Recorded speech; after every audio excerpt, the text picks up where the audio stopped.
dan Anda mungkin salah persepsi tentang beriman. Anda merasa bahwa dengan hidup suci dan saleh dijamin bahwa masuk surga.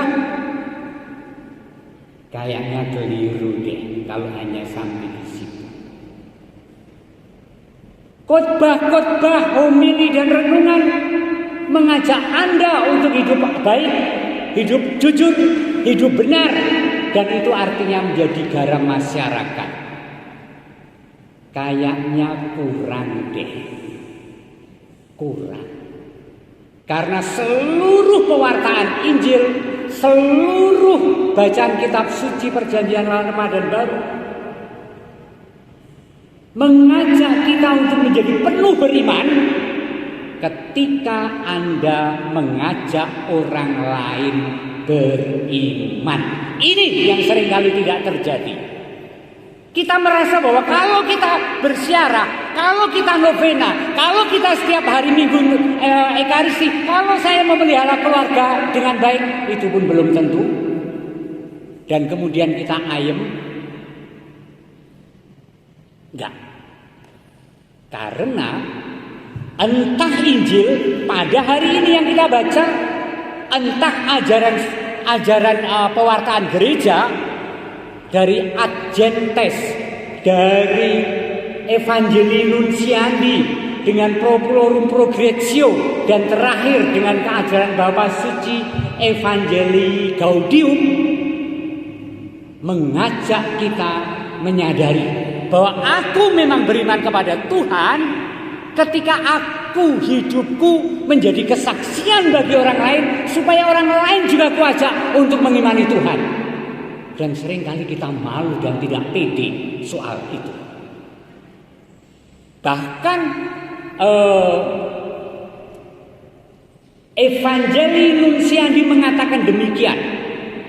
Tidak ada pewartaan yang sejati jika nama Kristus tidak pernah disebut secara eksplisit. Lihat.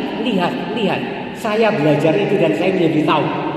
Karenanya, ketika banyak orang melupakan itu dalam sekolah teologi, saya mempelajari kembali dan saya terperangah. Oh, dan benar setiap perikop mengajak kita untuk terlibat, mengikut Yesus, mewartakan. Dan Yesus memodali, Allah memodali dengan banyak hal ketika kita berani. Apa itu? Tanda-tanda ini akan menyertai orang-orang yang percaya. Mereka akan mengusir setan-setan demi namaku. Mereka akan berbicara dalam bahasa-bahasa baru bagi mereka. Mengusir setan rasa bingung golek romo. Anda dipersenjatai dengan sakramen baptis. Amin. Benar, asal percaya. Hanya minggir-minggir ya setannya orang minggat. Tetapi kalau percaya, sungguh terjadi. Banyak awam yang sungguh melakukannya dengan percaya diri dan sungguh Allah merahmati itu. Jadi, maaf, beriman itu orang mau nyadong. Beriman itu tandang dan mengajak. Kita adalah tuan rumah di dalam iman kekristenan kita. Saudari-saudara yang dikasihi Tuhan, lihatlah. Mereka akan mengusir setan demi namaku. Mereka akan berbicara dalam bahasa yang baru bagi mereka. Aku tidak pandai berbicara Romo. Aku tidak seperti Romo Agus. Ora kudu. Banyak petani di sini, banyak orang yang tidak berpendidikan tinggi menjadi seorang saksi iman dan mengajak yang lain untuk beriman. Dan itu di antara Anda. Luar biasa loh. Luar biasa. Jadi jangan alasan raiso omong. Tetapi teladan hidup, kesaksian, ajakan dari hati ke hati sungguh membawa orang untuk berjumpa dengan Allah. Mereka akan memegang ular dan sekalipun mereka minum racun maut, mereka tidak akan dapat celaka. Mereka akan meletakkan tangannya atas orang sakit dan orang itu sembuh. Saudara-saudara, kalau Anda menjumpai orang sakit, ngapain? Ya memang gue oleh-oleh. Ini sembahyang orang. Nek karo tonggo-tonggo nih, nyun sewu nggih Bu. Kalau tak sembahyang sik nggih, kayang kalau sembahyang nggih, kalau Katolik, kalau sembahyang Katolik, mboten napa-napa nggih sembahyang. Gue jenengan nggih sembahyang cara jenengan. Sembahyang Kenapa sembahyang? Kesaksian, pewartaan, pemenuhan imanku. Ini mungkin mengoyak Anda semua dan saya ketika kita merasa bahwa beriman ki nderek. Nderek ki ora kreatif. Nderek ki nek sak glem-gleme, nek aku pas selo ya nderek, nek ora ya ora. Enggak dong. Komitmen. Ketika kita diberi perutusan oleh gereja untuk melakukan, untuk menjadi tim pelaksana, tim pelayanan ini, komitmen pada apa yang diutus, yang bahkan diberkatkan di dalam Ekaristi. Fransiskus Xaverius menyadari itu semua. Ini terjadi 600 tahun yang lalu, bukan hari ini. Wis kuno. Lahir tahun 1506 karena dari keluarga yang kaya raya. Rumahnya Santo Fransiskus itu lebih besar dan lebih tinggi dari gereja ini. Kastil, castle, puri, mansion. Saya pernah mendatangi di Spanyol. Karena berkecukupan dan pandai disekolahkan oleh orang tuanya ke Paris. Lihatlah, zaman 600 tahun lalu sekolah antar negara dari Spanyol ke Perancis, ke Paris, ke universitas ternama. Sesudah dari sana ketemu dengan Ignatius, ketemu dengan Faber, dan kemudian berunding mereka untuk mendirikan Serikat Yesus 1534. Awalnya Fransiskus dengan segala cita-cita dan dengan segala kemampuan dan fasilitas tidak mau. Tetapi dia gelisah dan mencoba mencari neges kersa dalam Gusti, dan ditemukanlah ungkapan apa artinya memiliki seluruh dunia jika kehilangan nyawanya. Dahsyat ya. Saya lupa apakah itu dibisikkan oleh Ignatius, tetapi kemudian ditemukan apakah artinya memiliki dunia kalau kehilangan nyawanya. Dek. Dan kemudian ia bergabung dengan Ignatius untuk mendirikan Serikat Yesus.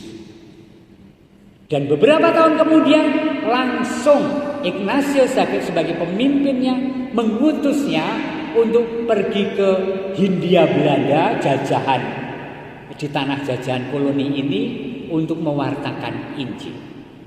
Dia dijanjikan oleh raja, difasilitasi dengan para pembantu dan dengan asisten-asisten, dan dia mengatakan martabat sejati seorang penginjil adalah nyuci sendiri dan masak sendiri. Oh, simpel banget toh. Jadi dia menolak fasilitas itu dan kemudian dia mengikuti kapal dagang untuk kemudian ke Asia, ke Goa di India, ke Sri Lanka, kemudian ke Ambon. Bahkan bukan hanya Ambon, orang Timor juga mengklaim ya. Ada Suster Desi di sini orang Timor, Atambua, mengklaim saya pernah ke Atambua dan menemukan oleh penduduk setempat, bukan menemukan tapi mengunjungi, namanya mata air Fransiskus Xaverius di semak-semak di daerah Mena di tepi pantai. Dan mereka bercerita Santo Fransiskus dulu membaptis nenek moyang kami di sini Romo. Wow. Dari Ambon dan Indonesia menuju Jepang, mewartakan. Dari Jepang ingin pulang ke Goa, dari Goa lagi ingin ke Cina. Justru karena ditantang sulitnya masuk ke daratan Cina. Tetapi kemudian sebelum sampai ke Cina, sebelum sampai ke Hong Kong, bahkan masih ke selatan dan ke barat, dia wafat. Dan kemudian jenazahnya pernah diampirke di kota Malaka. Saya juga mengunjungi situs di Malaka, tempat Santo Fransiskus jenazahnya pernah dikuburkan di sana, disemayamkan, bukan dikubur di depan gereja, kalau tidak salah Santo Paulus. Dan kemudian dibawa berarak menuju ke Goa India sampai hari ini dan menjadi tempat pesiaran besar. Santo Fransiskus Xaverius adalah santo besar yang membaptis ribuan orang Dan mungkin terbesar dalam konteks itu sesudah Paulus dan Petrus. Maka Santo Fransiskus Xaverius diangkat sebagai pelindung misi dunia. Siapa yang mesti bermisi adalah bukan hanya yang berlindung pada Santo Fransiskus, tetapi setiap pribadi, karena Fransiskus pun mengalami pemahaman akan Injil dan menghidupinya dengan cara itu. Dan kalau Anda masih mencari pendasarannya, hari ini bacaan pertama mengatakan, Santo Paulus memberi kesaksian, saudara-saudara, jika aku memberitakan Injil, aku tidak mempunyai alasan untuk memegahkan diri. Sebab itu adalah keharusan bagiku. Celaka aku jika aku tidak memberitakan Injil. Ciloko nafas hidupnya adalah memberitakan Injil, mengajak orang untuk beriman pada Allah. Dan sekali lagi, ketika banyak orang berhenti pada soal mongkok bahwa punya moral yang baik, kurang. Sebab dikatakan dan masih relevan, pergilah ke seluruh dunia, beritakanlah Injil kepada segala makhluk.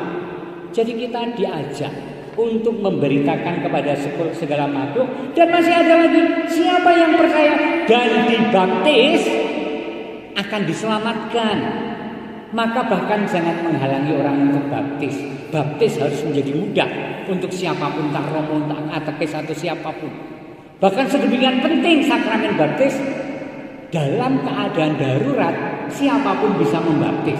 Bukan hanya siapapun bisa membaptis, orang yang tidak Katolik pun boleh membaptis. Panjenengan mesti kaget. Iya, dan itu ada dalam hukum gereja. Hebat kan?